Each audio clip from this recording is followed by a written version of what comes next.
Selamat pagi pemirsa. Ada hal kontradiktif terkait dengan ekonomi dan kebijakan bantuan sosial atau bansos saat ini. Sejak bulan September 2023 tahun lalu, pemerintah menyatakan perekonomian Indonesia terus membaik. Meski begitu, kemarin di sidang Kabinet Paripurna, Presiden Joko Widodo menekankan bahwa penyaluran bansos diteruskan.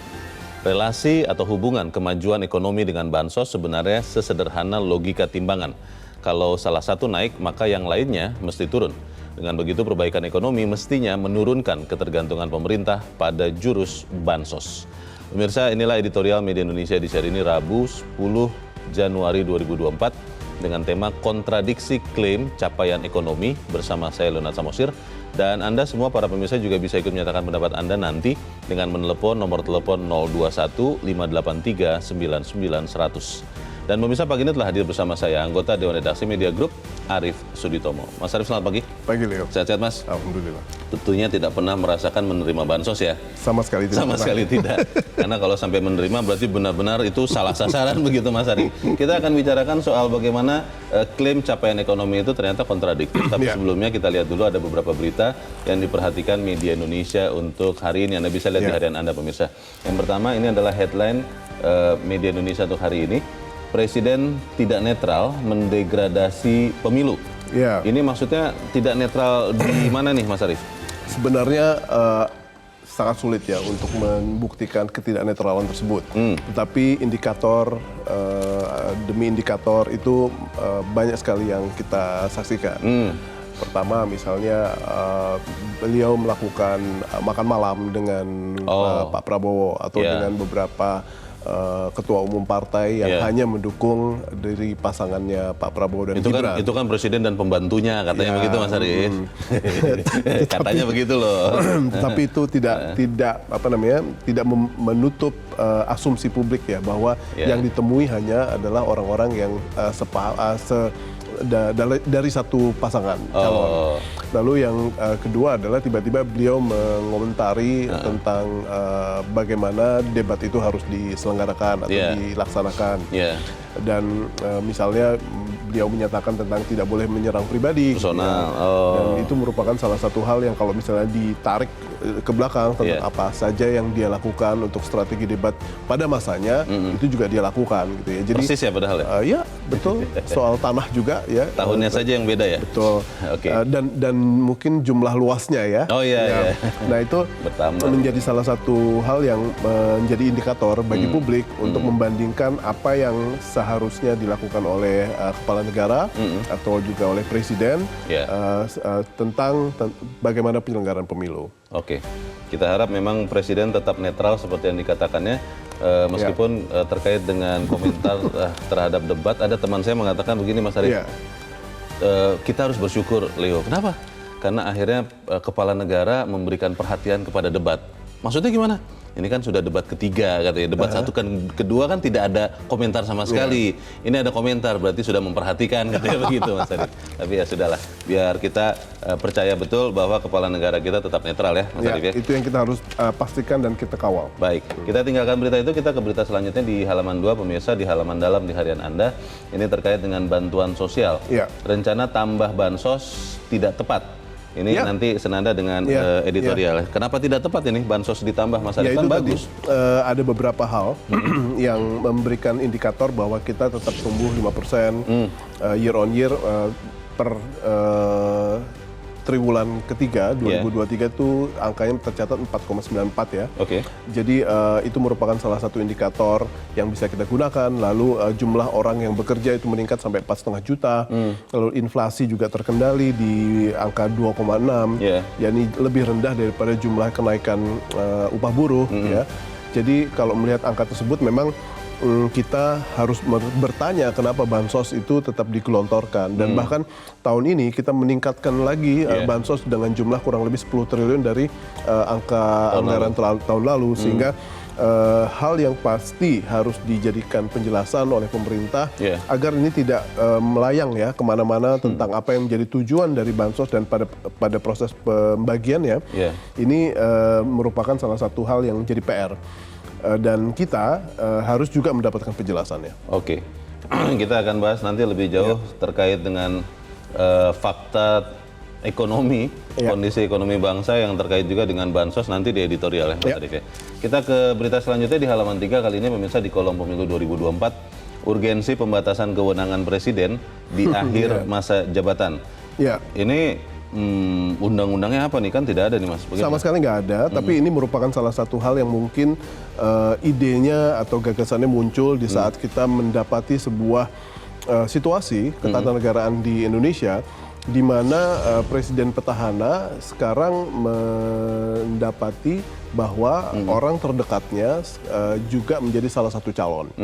Dan apabila itu terjadi, ada isu kenetralan, ada isu siapa yang akan didukung, atau ada isu siapa yang tidak akan didukung.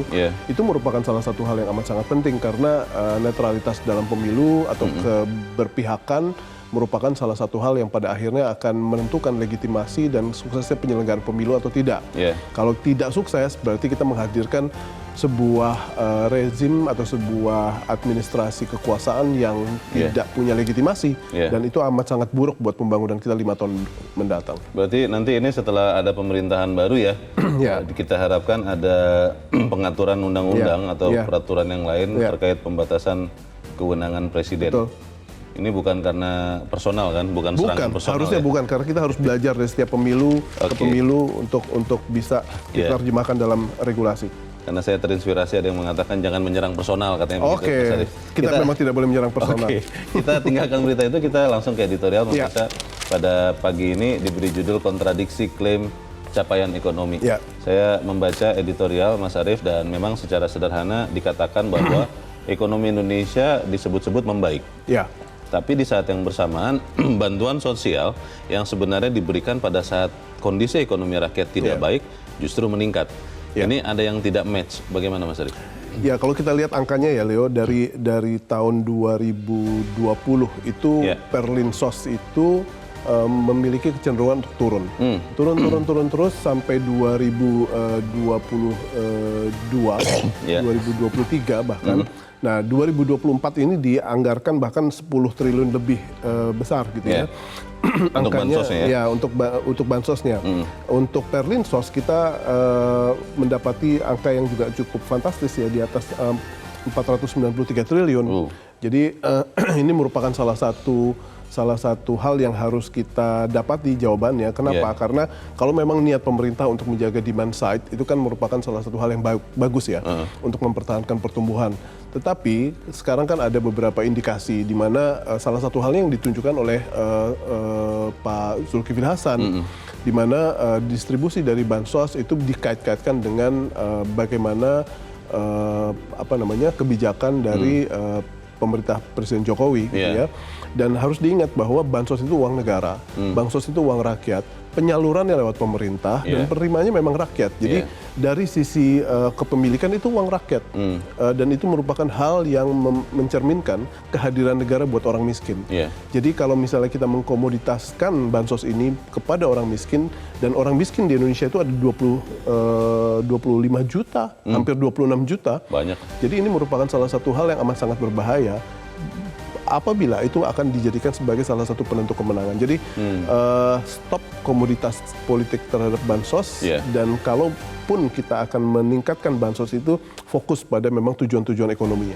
Baik, kita akan bahas itu Mas Arief, dan pemirsa inilah editorial Media Indonesia untuk hari ini Rabu 10 Januari 2024, kontradiksi klaim capaian ekonomi.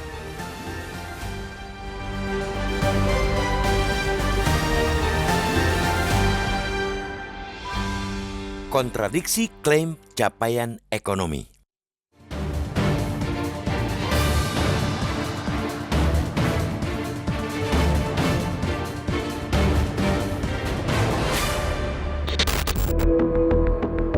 Ada hal kontradiktif terkait ekonomi dan kebijakan bantuan sosial atau bansos saat ini. Sejak September 2023, pemerintah menyatakan perekonomian Indonesia terus membaik. Meski begitu, kemarin di sidang kabinet paripurna, Presiden Joko Widodo menekankan bahwa penyaluran bansos diteruskan.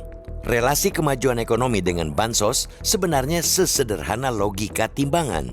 Jika salah satu naik, yang lainnya mesti turun. Dengan begitu, perbaikan ekonomi mestinya menurunkan ketergantungan pemerintah pada jurus bansos.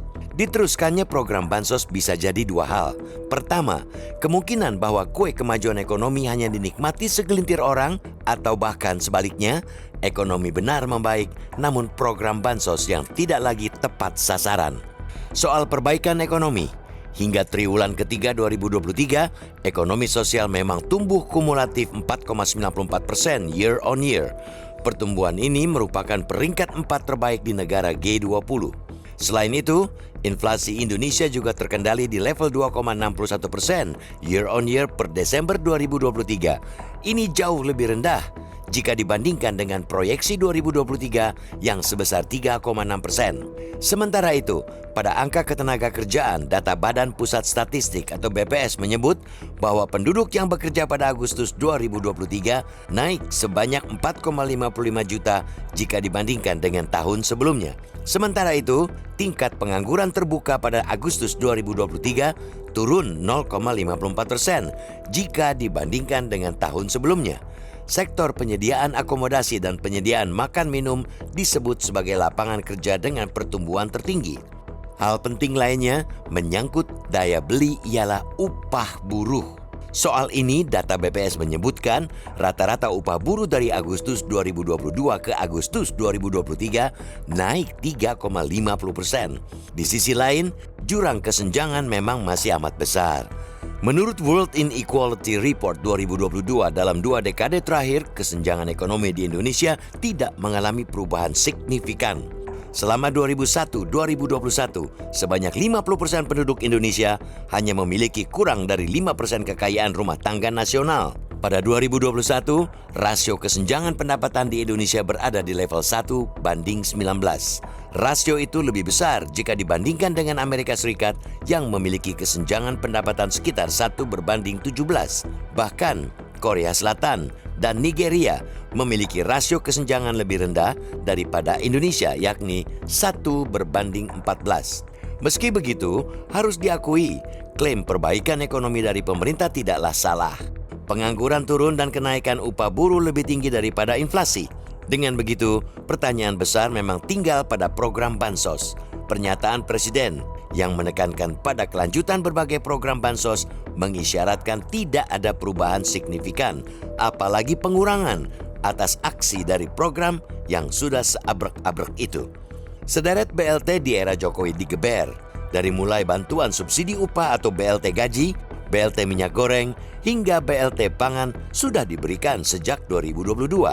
Tahun 2023 ada program BLT bahan bakar minyak yang kembali disalurkan. Kemudian, pemerintah menambah lagi program bantuan dengan BLT El Nino. Semua itu bisa dimaklumi selama memang dalam kondisi darurat dan tanpa embel-embel apapun. Apalagi embel-embel bahwa itu bantuan Joko Widodo. Dalam situasi kondisi ekonomi membaik, mestinya bansos bisa dimodifikasi dan diarahkan untuk pihak-pihak yang belum disentuh bantuan, padahal mereka kelompok rentan miskin. Itu sekaligus membuat program bansos tepat sasaran dan berbasiskan data tunggal yang akurat. Sekadar meneruskan program bansos sembari terus mengumbar janji perbaikan data tanpa pernah ada perbaikan yang sesungguhnya, apalagi ditambah klaim baik hatinya pemimpin. Jelas bukan langkah bijak. Kebijakan bansos yang bertolak belakang dengan angka perbaikan ekonomi ialah klaim mencurigakan. Kalau memang ekonomi membaik dan dirasakan seluruh lapisan, bansos bisa dialihkan fungsinya sebagai katalisator bagi kelompok yang membutuhkan perbaikan hidup secara berkelanjutan. Sebab itu, tidak bisa dimungkiri jika banyak yang mencurigai tujuan bansos yang ada sudah mulai melenceng dari fungsi jaring pengaman. Bahkan, kita pantas mewaspadai bansos sebagai alat politik, apalagi anggarannya justru meningkat di tahun pemilu. Dalam Anggaran Pendapatan dan Belanja Negara atau APBN 2024, pemerintah mengalokasikan anggaran bantuan sosial atau bansos sebesar 157,3 triliun rupiah. Nilainya bertambah sekitar 10,8 triliun rupiah, naik 7,4% jika dibandingkan dengan outlook realisasi belanja bansos tahun lalu. Sebab itu, penyelenggara pemilu khususnya Bawaslu harus tegas terhadap segala bentuk kampanye terselubung menggunakan bansos. Tidak hanya itu, masyarakat juga harus berani menolak segala bentuk politik uang. Tentu saja bukan dengan menolak bansos yang sudah menjadi hak terdaftar, melainkan memblacklist caleg maupun capres-cawapres yang memanfaatkan bansos sebagai kampanye mereka. Masyarakat harus mengkritisi bahwa politisasi bansos ialah bentuk korupsi. Peserta pemilu yang menggunakan jalan ini ialah penjahat bangsa. Ia seolah-olah berbaik hati, padahal yang disebar berasal dari pajak rakyat yang susah payah dikumpulkan dari rakyat.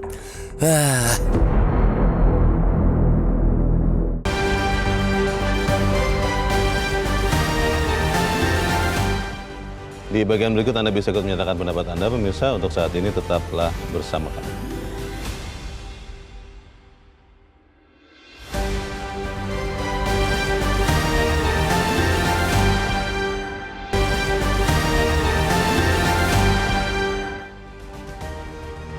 Terima kasih pemirsa, Anda masih bersama kami di Editorial Media Indonesia. Dan sebelum kita lanjutkan diskusi kita, Mas Arief, kita mau bertanya dulu. Saat ini kita sudah tersambung lewat saluran telepon dengan Direktur Center of Economic and Law Studies atau CELIOS, Bima Yudhistira. Mas Bima, selamat pagi. Selamat pagi. Ya, Mas Bima, kalau kita lihat kondisi ekonomi disebut-sebut membaik. Itu terlihat dari pertumbuhan, lalu juga disebut-sebut bahwa ada kenaikan gaji buruh, lalu juga penduduk miskin berkurang dalam persentase.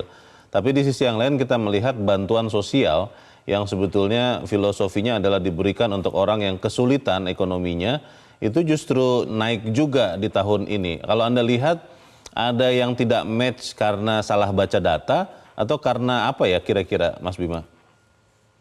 Ya, sebagian besar karena memang salah baca data. Jadi pihak-pihak yang kemudian mengumumkan bahwa kondisi ekonomi sedang membaik gitu ya, itu kemungkinan besar dia misleading kepada publik. Misalnya, kita dalam kondisi membaik, buktinya apa? Selain pertumbuhan ekonomi yang sering biasa disebut adalah soal neraca dagang dan cadangan devisa. Misalnya gini, kita bedah neraca dagang. Neraca dagang itu berbulan-bulan surplus, selalu surplus. Tapi kalau dilihat kan surplus terakhir 2,4 miliar dolar, itu karena apa? Bukan karena ekspornya meningkat, tapi justru ekspor itu turun 8,5%. Sementara penambahan impornya tidak signifikan. Jadi artinya kan ini surplus yang semu, dibanggakan sebagai keberhasilan, tapi sebenarnya kinerja ekspor kita bukan bagus ya, tapi justru menurun. Terus yang beberapa hari terakhir ini juga cadangan devisa. Cadangan devisa meningkat tajam. Artinya ada dana falas yang masuk luar biasa besar. Cadangan devisa 146 miliar dolar. Itu semata-mata karena pemerintah menerbitkan utang luar negeri.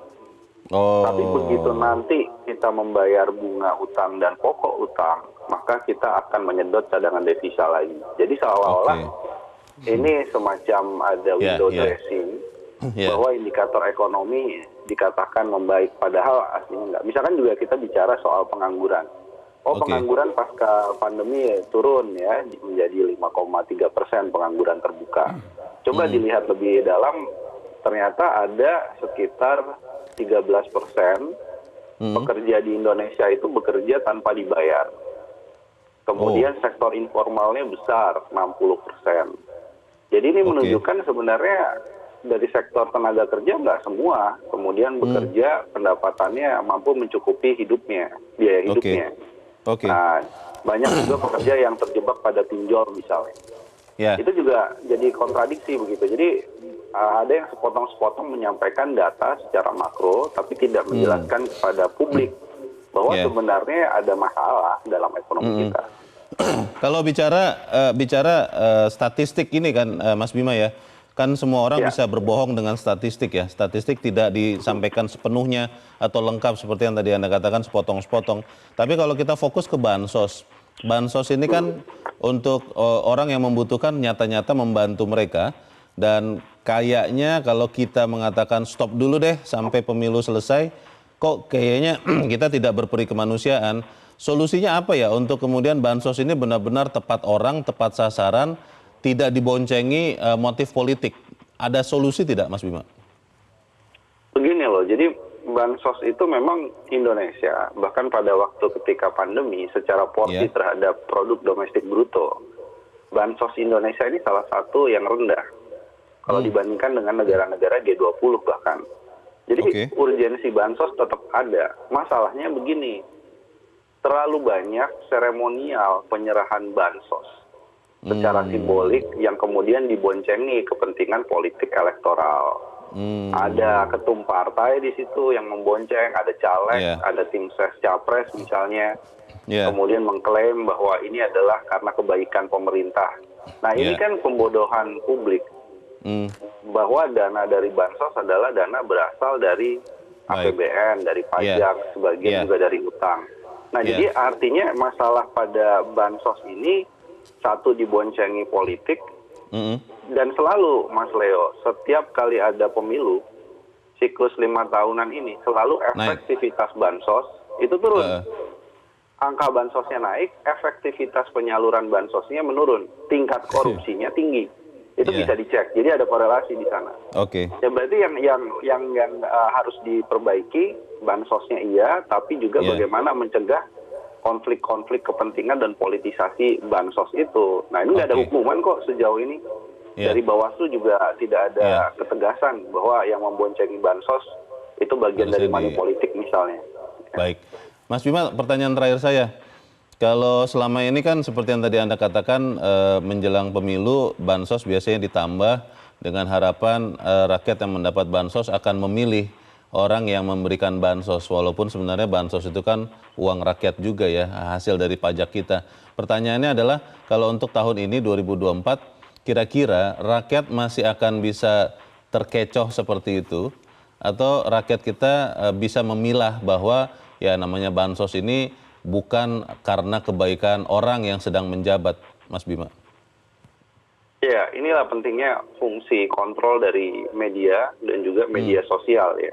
Saya pikir sudah mulai ada edukasi-edukasi publik ya, bukan dari pemerintah tapi ya, dari jurnalis misalnya.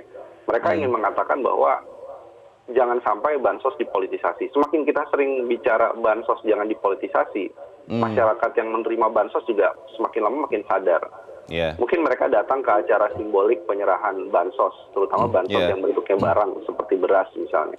Tapi mereka juga berpikir ini bukan dari Anda, ini dari APBN, dari negara, bukan dari kebaikan rezim saat ini.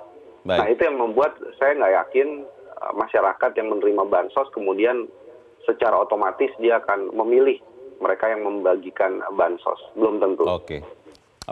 Kita harapkan memang itu yang akan terjadi, bahwa bangsa kita makin lama makin cerdas ya Mas Bima, dan soal statistik ini jangan dipakai atau disalahgunakan sepotong-sepotong hanya untuk kepentingan elektoral. Terima kasih Mas Bima Yudhistira, Direktur Center of Economic and Law Studies atau Celios, sudah mencerahkan kami. Selamat pagi Mas Bima. Terima kasih, pagi. Mas Arief, kalau melihat statistik kan kembali lagi ya, kita bisa berbohong kalau kita tidak sampaikan fakta keseluruhan. Pertanyaannya adalah bagaimana kita bisa memastikan bahwa memang rakyat pun tahu yang sesungguhnya. Itulah kenapa kita berada di sini. Kita terus-menerus harus menyatakan bahwa dana bansos itu adalah dana publik, didapat dari pajak. Dan penyalurnya memang penguasa, pemerintah. Tetapi yang harus menerima adalah publik. Dan bagaimana kalau kita lihat dana itu berasal, yakni dari dana publik, dana rakyat, ya penerima bansos adalah orang yang memang berhak. Mereka tidak menerima itu karena belas kasihan penguasa. Gitu.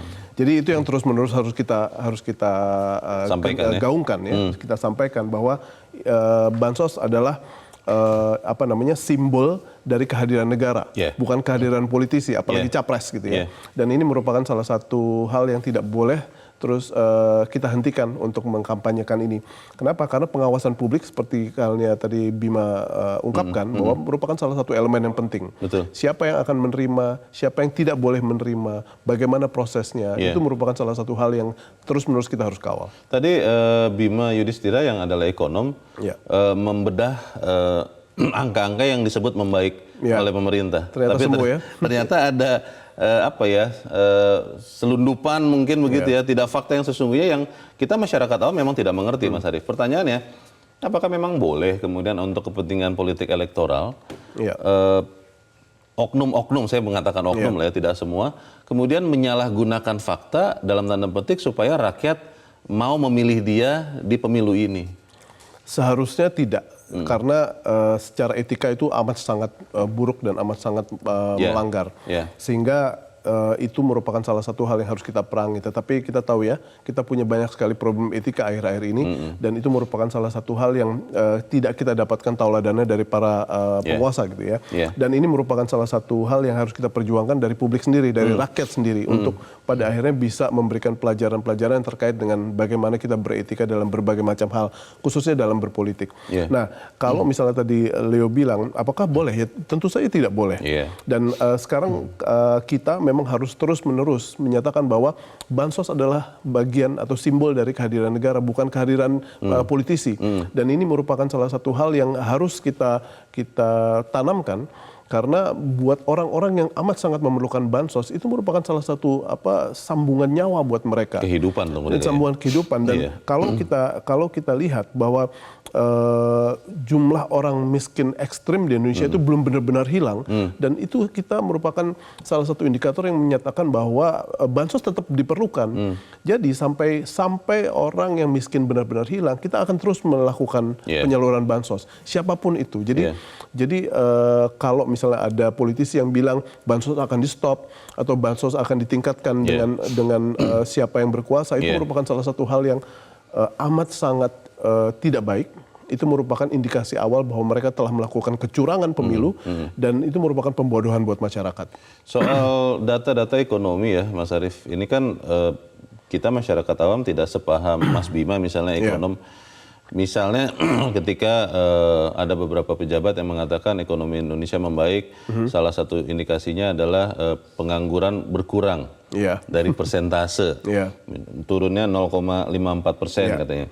Lalu kalau dilihat juga salah satunya adalah rata-rata upah buruh dari Agustus 2022 ke Agustus 2023 naik 3,5%.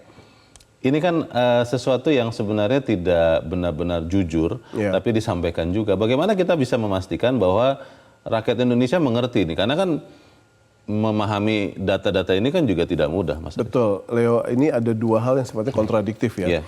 Kalau misalnya mereka ingin menggembar-gemborkan tentang bagaimana Indonesia tumbuh, kehidupan atau roda-roda ekonomi bergulir dengan baik, lalu prestasi indikator ekonomi kita juga bagus, harusnya itu tidak disertai dengan peningkatan bansos. Tetapi kalau misalnya sekarang bansos mau ditingkatkan, mereka harus menciptakan sebuah narasi yang justru sebaliknya.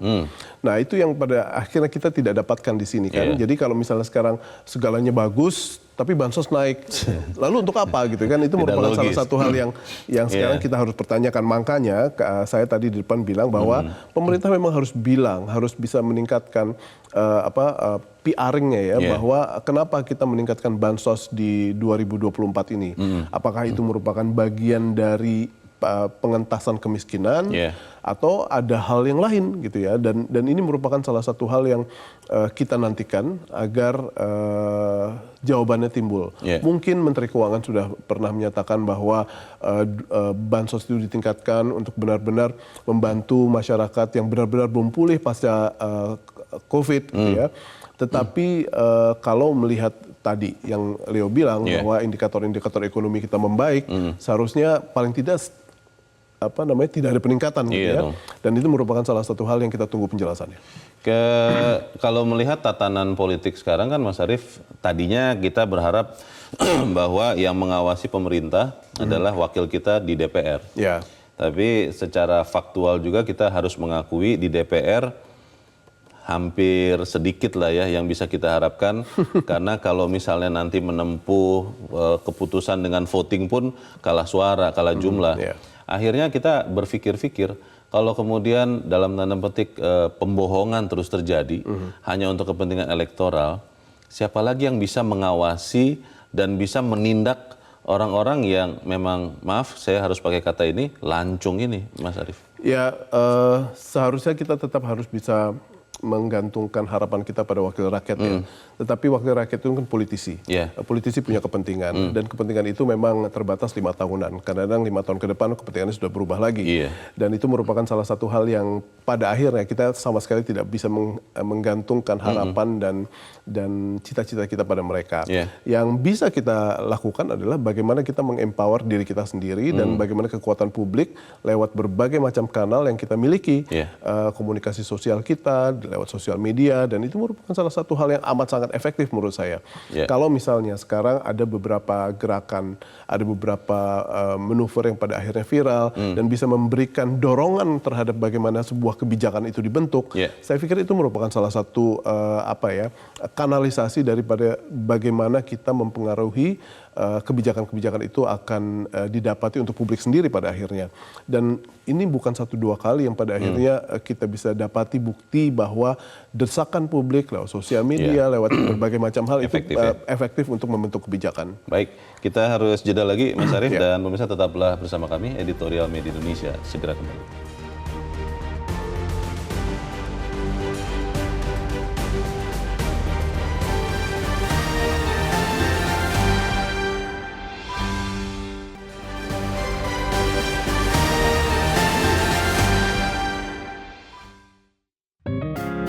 Media Indonesia mengajak Anda untuk mengakses fitur premium e-paper. Dengan sajian konten berbasis intelektual dan meneguhkan kebangsaan, Media Indonesia tampil dengan lebih dinamis melalui e-paper Media Indonesia yang dapat Anda akses kapan saja, di mana saja. Caranya mudah, download aplikasi Media Indonesia di Android atau ketik link e-paper.mediaindonesia.com atau bisa scan QR code pada layar kaca Anda. Klik tab e-paper di bagian samping layar tablet Anda, daftarkan data diri, serta pilih paket berlangganan e-paper Media Indonesia sesuai dengan kebutuhan Anda. Nikmati juga bonus spesial tambahan 4 halaman rubrik fokus setiap hari. Semua bisa Anda dapatkan hanya di e-paper Media Indonesia. Untuk informasi lebih lanjut, hubungi customer service di nomor 0811 1201 2018 atau kunjungi media sosial @Media Indonesia. Media Indonesia, referensi bangsa. Terima kasih pemirsa, Anda masih bersama kami di Editorial Media Indonesia dan sekarang waktunya kita Mas Arief untuk mendengarkan juga pendapat dari pemirsa Metro TV. Kita sudah terhubung dengan pemirsa Metro TV di Bengkulu, ada Pak Edward. Pak Edward, selamat pagi. Selamat pagi Bung Lanat, selamat pagi Bung Arief.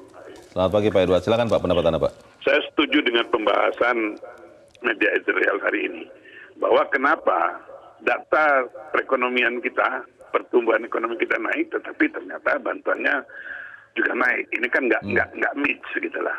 Tapi kenyataannya betul, Pak. Kalau saya di kampung, di daerah saya, ini orang-orang yang butuh bantuan itu masih banyak. Nah, saya yakin ini pertumbuhan ekonomi ini ya secara makro tidak ter-breakdown dengan baik.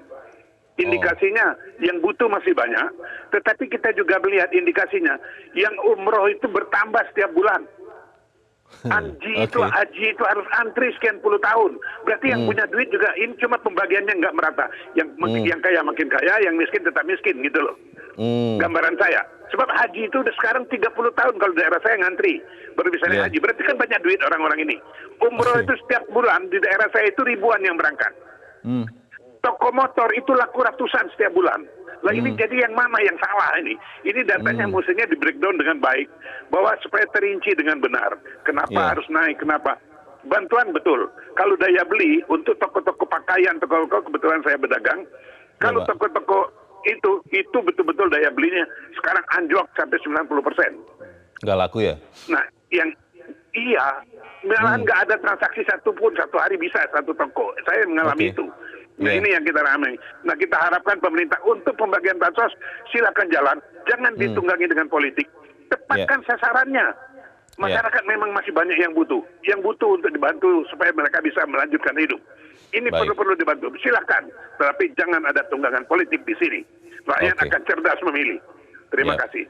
Terima kasih Pak Edward di Bengkulu untuk pendapat Anda Pak. Selamat pagi. Di belakang Pak Edward ada pemirsa Metro TV di Cirebon, Jawa Barat. Ada Ibu Indra, maaf. Bu Indra, selamat pagi. Selamat pagi Bung Leonar Samosir dan Bung Arif Suditomo.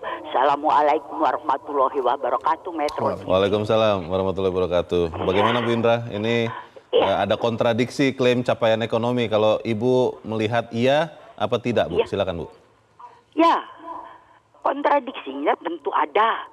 Kemarin saja kan baru dibahas tentang mantap itu yang makan tabungan. Nah, itu ya.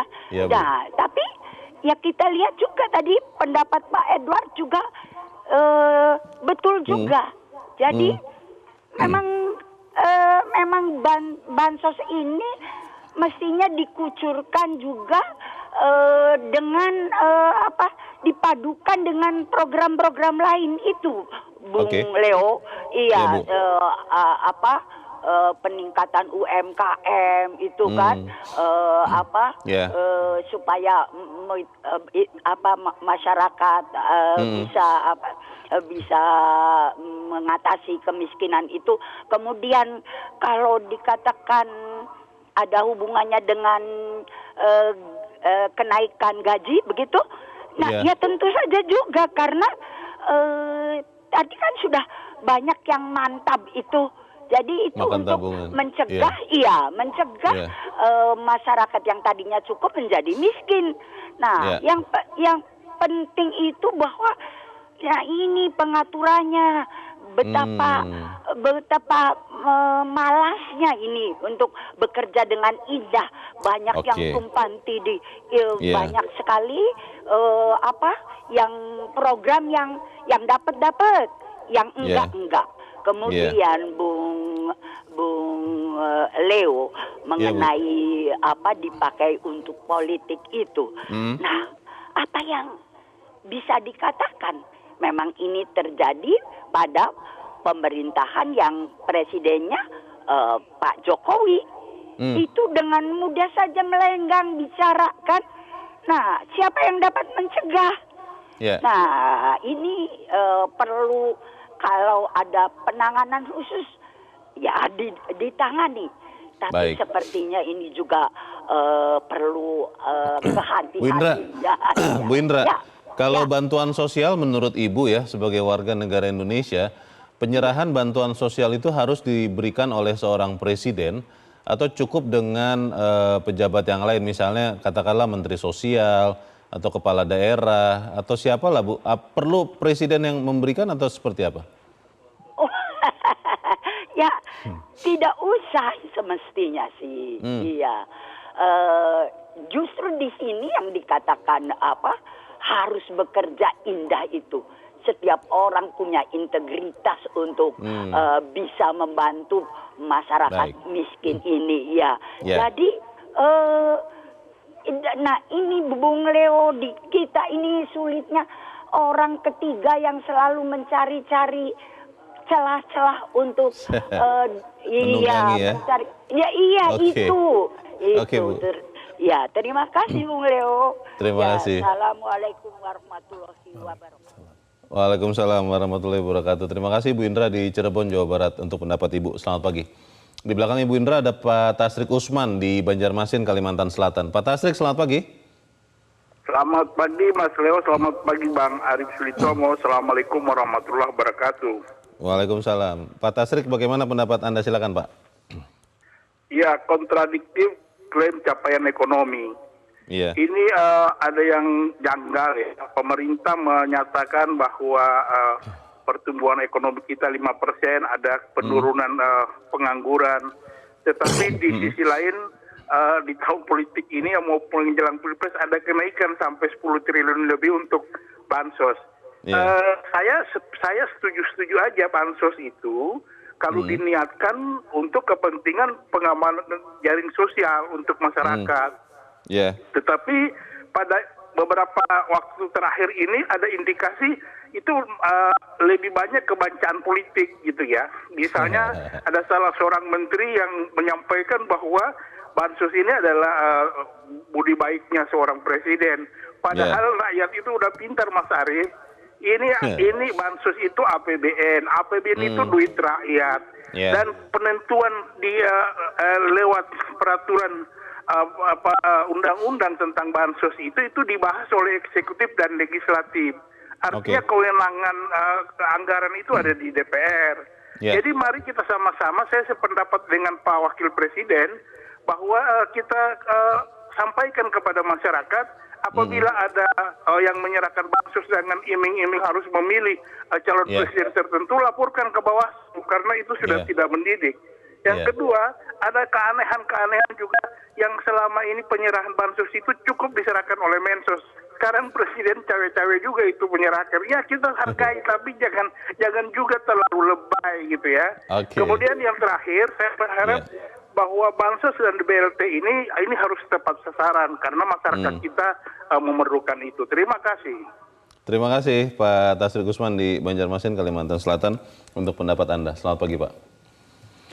Pak Tasrik, Ibu Indra, dan Pak Edward memotret dengan jeli ya, kalau kita lihat Mas Arief. Ya. Bagaimana Mas? Silakan Mas. Kalau saya lihat memang Indonesia kemiskinan ekstrimnya masih ada. Kalau misalnya sudah kurang lebih 1%-an itu kurang lebih ada 2,5 sampai 2,6 juta orang.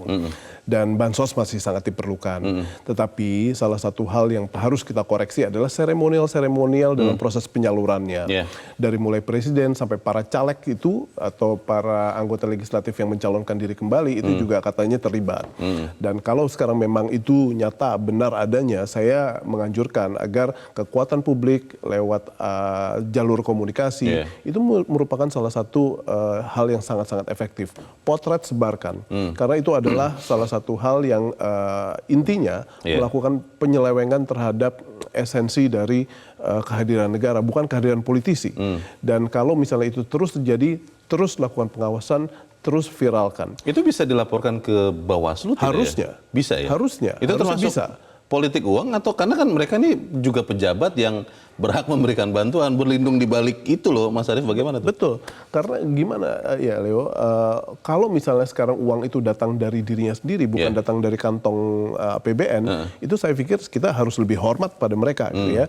Tapi ini adalah uang rakyat yang mereka bagikan atas nama rakyat seharusnya. Dan diklaim atas nama mereka? Ya, bukan atas nama kepentingan politik dia atau bagaimana kepentingan pencalonan dia. Ya. Jadi itu yang pada akhirnya merupakan sebuah hal yang curang dan kita harus segera perangi dan dengan cara apa kita awasi. Ya, Pak Edward tadi menyoroti fakta yang menarik juga. Mungkin kalau saya artikan itu soal kesenjangan ya Mas Arief ya. Karena Pak Edward tadi mengatakan orang yang menerima bansos masih banyak, tapi di saat bersamaan di daerahnya melihat orang yang umroh dan haji, menurut Pak Edward kan berarti orang yang punya uang itu juga masih makin banyak. Artinya kan ada yang kaya makin kaya menurut Pak Edward, yang miskin makin miskin. Ini kan fakta yang juga tidak bagus ya, bagaimana Mas? Betul, dan mungkin ada baiknya kalau misalnya kondisi ekonomi kita terus-menerus membaik, saya menganjurkan pemerintah agar alokasinya, jumlah bansos tersebut bisa direalokasi untuk hal-hal yang sifatnya lebih produktif.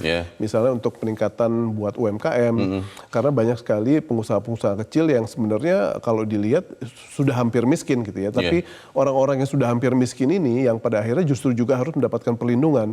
Karena mereka tidak eligible buat dapat bansos, tapi hidupan mereka juga tidak kalah menderitanya.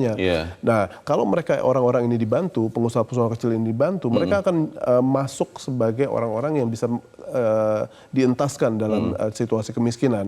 Dan mereka juga bisa mungkin menciptakan lapangan kerja. Dan kalau kita bisa merealokasikan dana yang harusnya jadi kail, dan itu kita lebih tingkatkan, saya yakin apa yang tadi Leo ungkapkan, orang yang miskin tambah miskin, orang yang kaya jadi semakin kaya, itu mungkin bisa kita jembatani. Jadi lebih kepada realokasi. Iya, Bu Indah tadi sudah menyoroti soal makan tabungan, tapi saya ingin nanti bertanya soal yang disampaikan Pak Tasrik, Mas Arief.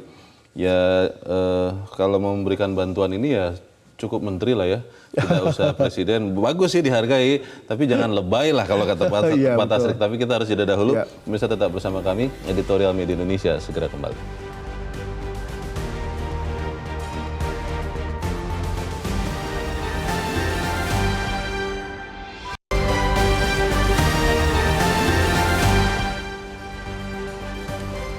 Terima kasih Anda masih bersama kami. Pemirsa, kita ada di bagian akhir dari diskusi kita pagi ini. Mas Arief, memang rupanya akhirnya kita masih harus berharap lebih jauh lagi untuk memperoleh negarawan-negarawan yang memang berdiri di atas kepentingan seluruh rakyat dan mengenyampingkan kepentingan pribadi dan kelompoknya di bawah kepentingan negara. Tapi kan faktanya kita masih melihat orang-orang yang memberikan bansos dengan embel-embel namanya, siapapun dia, atau ada gambar fotonya di situ. Nah, bagaimana kita bisa memastikan di kemudian hari ini tuh semakin kita minimalkan, Mas Arief? Ya, di saat sebuah negara masih mendapati banyak sekali gray area-nya, ya, masih mendapati pelanggaran-pelanggaran yang karena itu ada di ruang abu-abu, saya yakin solusinya adalah satu, adalah penegakan hukum dan bagaimana itu semua diterjemahkan dalam sebuah regulasi.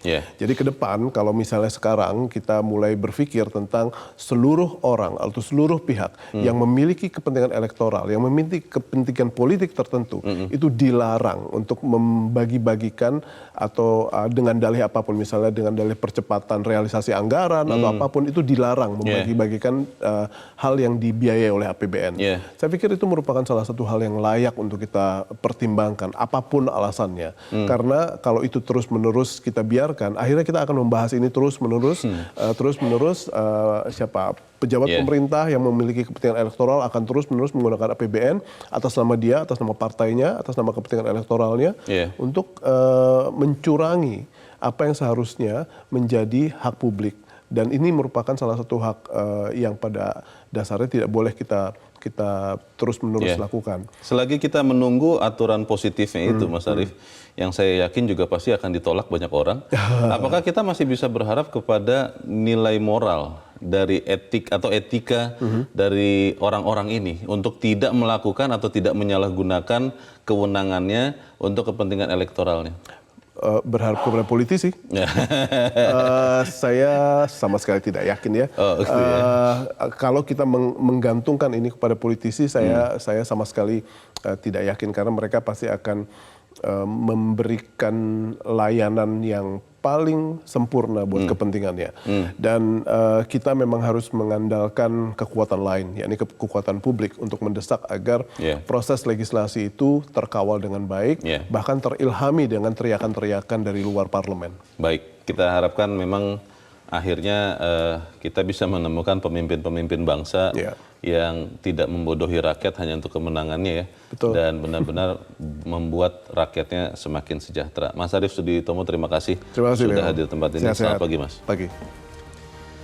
Pemirsa, masyarakat, Anda dan saya harus mengkritisi bahwa politisasi bantuan sosial adalah bentuk korupsi. Peserta pemilu yang menggunakan jalan ini adalah penjahat bangsa. Mereka seolah-olah berbaik hati, padahal uang yang disebar berasal dari pajak rakyat, Anda dan saya, yang susah payah dikumpulkan dari rakyat, Anda dan saya. Saya Leonard Samosir, berterima kasih Anda sudah menyimak editorial Media Indonesia pagi ini. Terus jaga kesehatan Anda, terus jaga nurani Anda. Selamat pagi, sampai jumpa.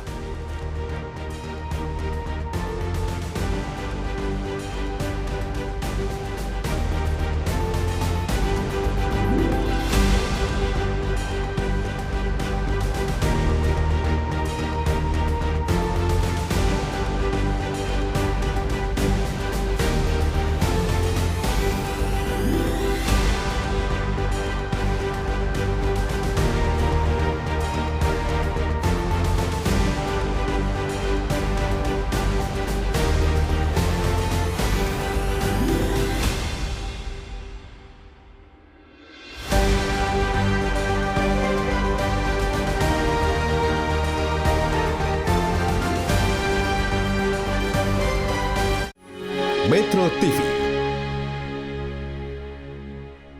Jelajahi cara baru mendapatkan informasi. Download Metro TV Extend sekarang.